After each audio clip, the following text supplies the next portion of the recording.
Today we are reliving my childhood. This is Flight Simulator 2004, and I thought with the release of Flight Sim 2024 coming out, I would go back down to a sim that came out 20 years ago, in fact 21 years ago. This released in 2003, and relive what my first flight sim was and what my childhood was.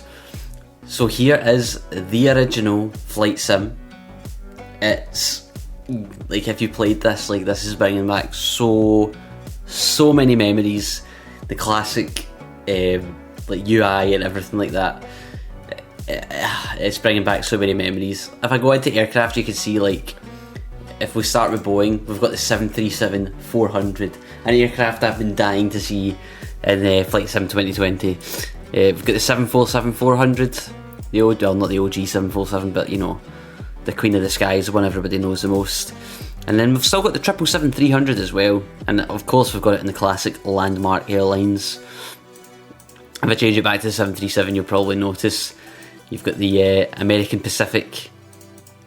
Oh, it's just World Travel, the original World Travel, not the FSX World Travel, the FS2004 World Travel. Oh, it's just amazing. So let's go for a flight, why not? Let's just get set up. Now, 4-year-old and 5-year-old Chris would have absolutely loved to see this. Every single setting maxed out. Oh, slight distance needs to go up, but yeah, every single setting maxed out, 4K. This would have been a dream back in the day. But yeah, let's hit OK and let's go straight from Seattle, which was always the original airport on the sim, and let's go flying. So first off, you start with the 2D cockpit. Those of you that have only really played Flight Sim 2020 will not even know what a 2D cockpit is, or might not have an idea. This is what, like, the game used to be. This is what I played the game in, the 2D cockpit. If I hit my view change, oh Christ, you can see this is what the 3D or the virtual cockpit looks like. And as you can see, it is 2004 all over it, but I love it. Oh yes, 737-400, how I wish we had one of these in the sim in 2020. So let's take it flying, let's go flaps 5 I suppose. And we'll do it from the outside. Yeah, let's do it from the outside. So we can go parking brakes off, full throttle. Come on, up she goes. Look at that. Positive rate gear is coming up. Now, if you have played Flight Sim 2004 before, you will know that Seattle was the default airport which the sim loaded up to. Now, I don't know about you, this might have just been me. Seattle is just down a little bit from Boeing Field, or Payne. I think it's Payne Field, but I call it Boeing Field anyway.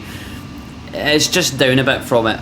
My number one thing that I would always do before I knew slew mode existed, that's the mode where you can just move the aircraft about just to line up. I didn't know that existed when I was like 4 and 5 years old. The number one thing I would do to learn how to land and take off is fly back and forth between Seattle and Boeing Field. Back and forth, back and forth, back and forth. That is all I would do. That's how I would learn to fly. I mean, even if you look at the water, like, that was one thing about FS 2004, the water was like, it's so blue, like it's far too bright. But that's what makes FS 2004 what it is. Yeah, what people don't realise is, in a lot of circumstances, FSX didn't look much better. In some circumstances, like the water, FSX was many years ahead. But in a lot of aspects, FSX was just a lot more difficult to run. I mean, even now, like, it's probably one of the worst optimised games out there. If I was to play FSX on this computer, which has got an RTX 4090, a 7950X 3D CPU, I probably couldn't go and max out the settings without the computer crashing and burning. Here we go, here we go. Let's try and get this down on the ground nice and smooth, nice and smooth. Come on. Oh, it's not quite a greaser. That is a horrific bass noise that I don't remember. And now my brakes don't appear to be working. I can't get them to work, so I just kind of have to put the parking brake on to get us to slow down. Anyway, let's try a different plane and a different place. Welcome to St Maarten. Now, this is probably much drastically different than the St Maarten that you know and love today. In FS2004, I think even in FSX as well, it's the old terminal building that doesn't exist in real life. Obviously it's runway 9, I think it's runway 10 now. But yeah, we're in the Learjet. I always liked the Learjet because I always thought that it was one of the better sounding aircraft in the sim. You'll also see that they did model the sign that you see famously on the beach here in St Maarten, which is kind of cool itself. Yeah, let's get this thing on up into the sky, shall we? Yeah, so this is the noise on the inside. I always thought it sounded, I say good with air quotation marks that you can't see. I always thought it was good because it just sounded different. Every plane sounded the same in this game, so like this one sounding different just made sense. So there's 100 knots, and are we going to leave the ground? Hello? There we go, up we go. Gear coming up. Look at that. A nice flyby view. I don't know what's happening with the... I don't think that's what this looks like in real life. Oh yes, look at what we're in now. We are in the 747-400. Not the Dash 8. The 400 is much more common than the Dash 8. I also appreciate that there's a freighter livery. Now, we are now at, any guesses? 3, 2, 1, we're at London Heathrow. Now, the crazy thing about London Heathrow in Flight Sim 2004 is there's no Terminal 5. Right here should be Terminal 5, it did not exist. Let's see how long it takes to get this bad boy into the sky. There's 130 knots. I'm going to guess we're not going to be able to take off with that yet. All the way back, we're at 180 knots, and that's it, only just wanting to leave the ground. Here it goes. Obviously there is no like animation of the gear like the pivot of the gear, but that's fine.